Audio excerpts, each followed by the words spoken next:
Tangazo kuhusu ukomo wa viongozi wa mamlaka za serikali za mitaa, ngazi za vijiji, vitongoji na mitaa kuwa madarakani. Kwa kuwa kanuni ya 21 ya tangazo la serikali namba 572 ya tarehe 12 Julai 2024 na kanuni ya 22 ya tangazo la serikali namba 571, 573 na 574 ya tarehe 12 mwezi Julai mwaka 2024 zinatoa ukomo wa kuwa madarakani kwa mwenyekiti wa kijiji, wajumbe wa halmashauri ya kijiji, mwenyekiti wa kitongoji, mwenyekiti wa mtaa na wajumbe wa kamati ya mtaa katika mamlaka za wilaya, miji na mamlaka za miji midogo siku 7 kabla ya siku ya kuchukua fomu za kugombea uongozi ili kuweka mazingira yatakayowezesha uchaguzi wa nafasi hizo kuwa wa demokrasia, huru na wa haki. Hivyo basi, kwa kuzingatia matakwa ya sheria ya serikali za mitaa sura namba 287 na sura namba 288 na kanuni za uchaguzi wa serikali za mitaa ya mwaka 2024 na kwa kuzingatia marekebisho yaliyofanyika katika ratiba ya matukio ya uchaguzi wa serikali za mitaa na kutangazwa tarehe 15 mwezi Oktoba 2024 ambayo yameainisha kuwa fomu za kugombea nafasi za uongozi zitaanza kutolewa tarehe 26 mwezi wa 10 mwaka 2024 hadi tarehe 1 mwezi wa 11 mwaka 2024.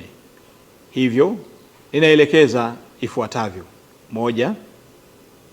Madaraka ya wenyeviti wa vijiji, wajumbe wa halmashauri za vijiji na wenyeviti wa vitongoji katika mamlaka za wilaya, miji na mamlaka za miji midogo yatakoma kuanzia tarehe 19 mwezi wa 10 mwaka 2024.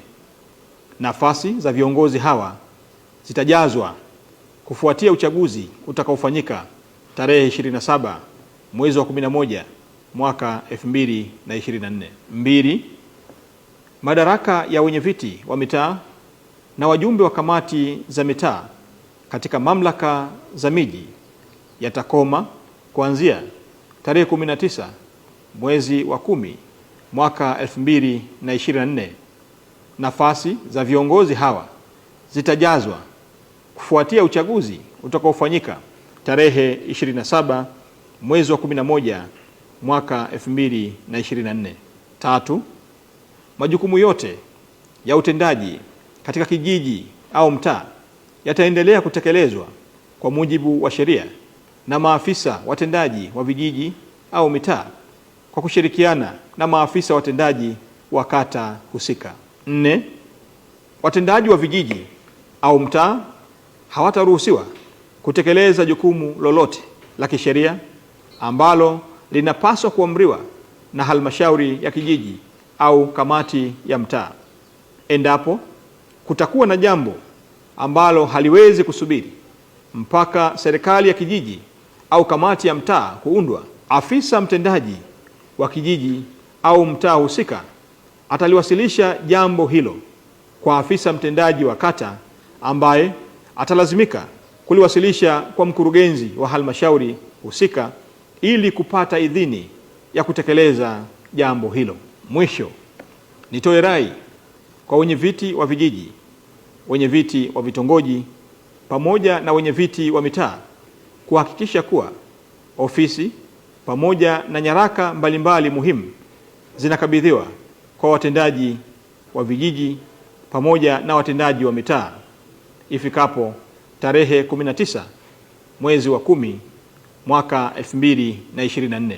Utekelezaji wa tangazo hili utaanza tarehe 19 mwezi wa 10 mwaka 2024. Asanteni kwa kunisikiliza.